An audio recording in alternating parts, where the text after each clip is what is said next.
Welcome to Awakening Within. I'm your host, Jill McPherson. On today's show, we are talking about energy healing, and I'm really excited to have our guest, Debra Jones, in, who's going to tell us just about that, what energy healing is, and the different forms, the different modalities of energy healing, what it does. Just really dig deep into this topic, which I think a lot of people are seeking information on today, just different ways to heal. So, welcome, Debra. Thank you. It's an honor to be here. Great. So now you call yourself a Reiki Master. Mm-hmm. And so let's just get right into Reiki and explaining what that is, because some people sort of know, kind of know, not too sure, and we'll just really clarify exactly what Reiki is. Yeah, there's a lot of standard answers to that question too. And when I'm asked, I like to describe it as a way to get your body to relax so deeply that you can get out of your own way and your body can actually heal itself. So using channeled energy, and I move that over to you, that you can use it so that your body can heal itself. Okay. Mm-hmm. All right. Okay, so then what would that look like, or describe what Reiki healing session would be like? So Reiki, a client would come in and we'd have a discussion, and they'd come to me with issues or problems, physical ailments, or things that are going on in their life. And I'm getting an idea of what's going on with them, with their energy.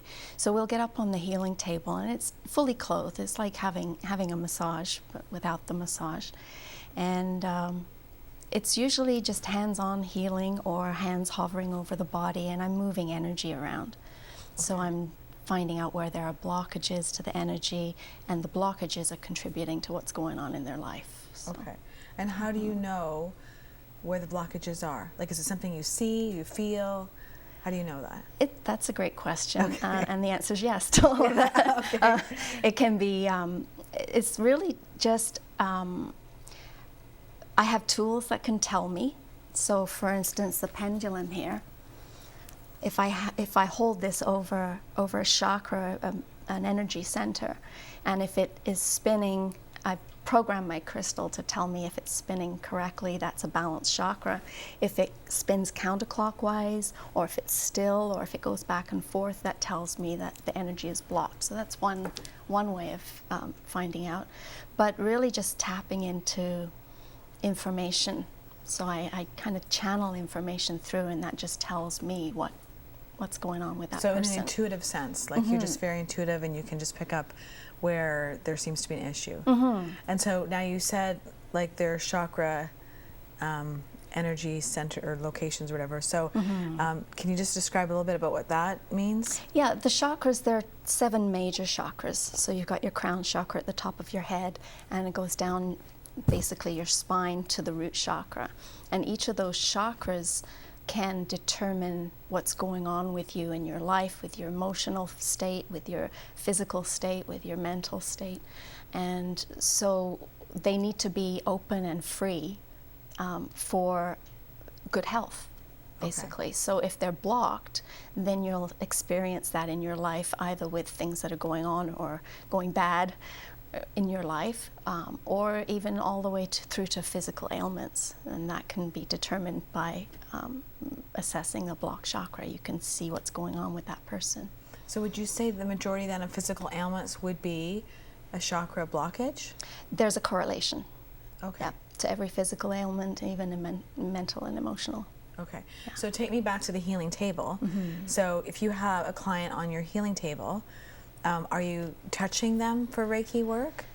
Hands-on healing sometimes, so might touch various parts of the body. Hands-off healing is very sensitive, so I can just scan the body, just over the body.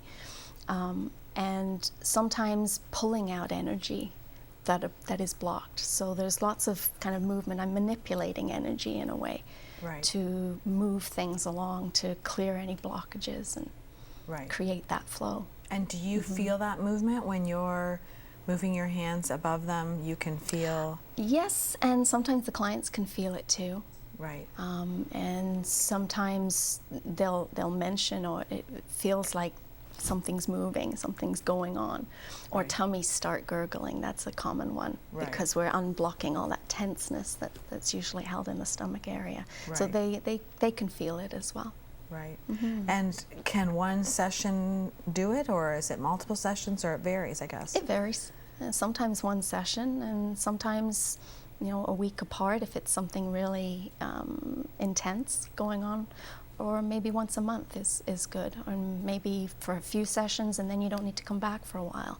Right. But you'll kind of know what it feels like to be balanced, so Right. you know when it's time to do some balancing. Right, So to come back, exactly. So would you say that all your life you've had this feeling of intuitiveness, or that you were sensitive to energies? So then let's go from there. Learned it. So how did you become a Reiki Master then?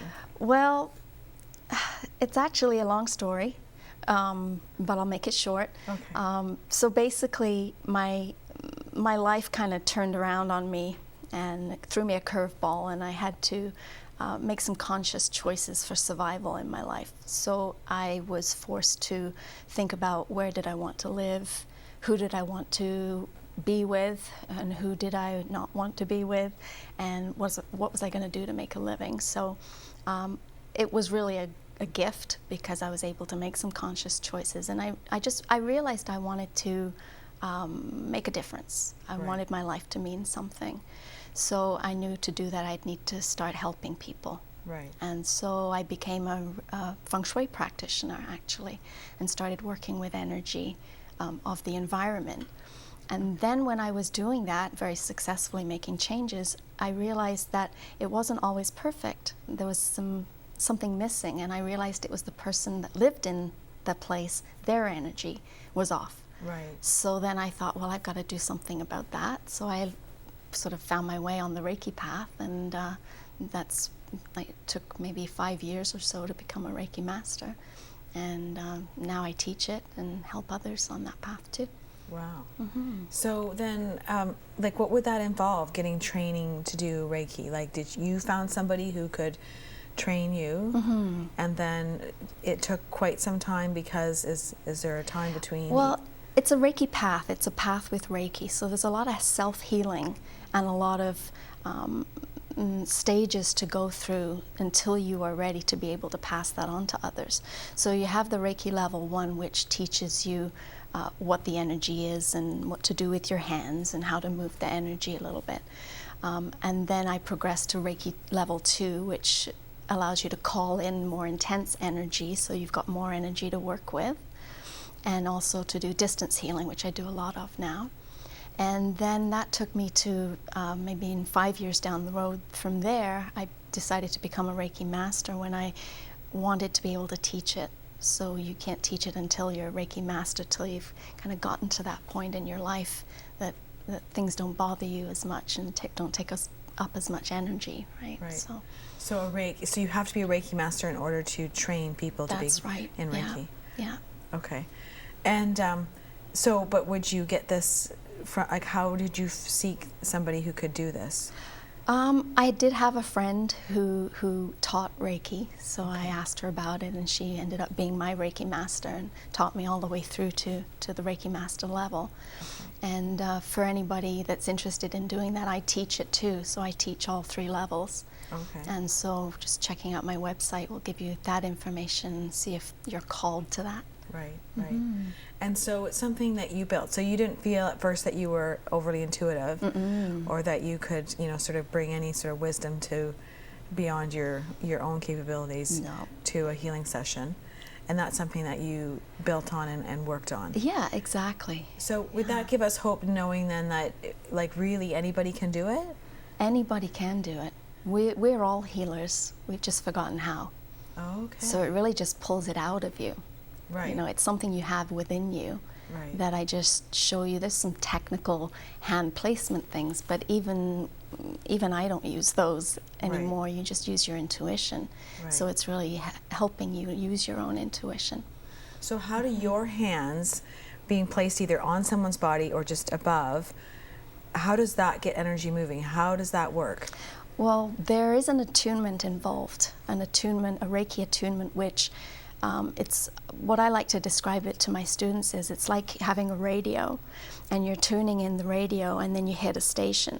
Right. So the Reiki attunement gets you to that station so that it's clear, so that that Reiki energy that I had mentioned that I'm channeling can come through me. So it's really not your energy that you're using when you're doing Reiki. You are tapping into a different kind of energy. So the attunement allows you to tap into that.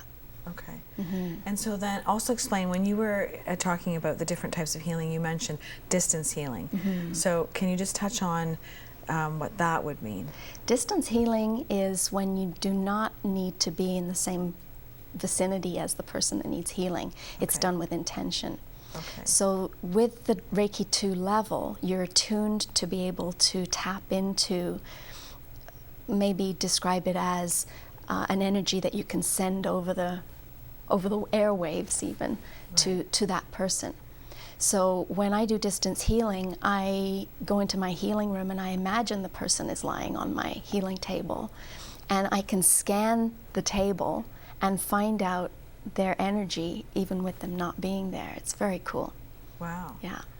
But do you need to know where they are physically on the planet when you're doing it? No, you just need to know who they are. Sometimes a photograph helps just to kind of focus it, but a name and maybe a general place, but it's the intention.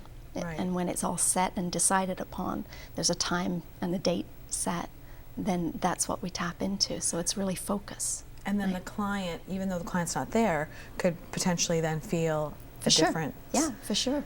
Right. I've heard a lot of really interesting comments and, you know, things that come through for me that I pass on to that person, and I can detect all kinds of things going on with that person without even knowing who they are, without ever meeting them even.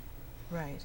So the science sort of behind that is just that everything is energy, we're energy, everything's vibrating, so that we physically don't actually have to be physically close to each other in order to have an energy influence on each other, or an exchange on each other. Yeah, and it really doesn't matter distance, time, vicinity, it doesn't matter. You can send Reiki to the past and to the future too.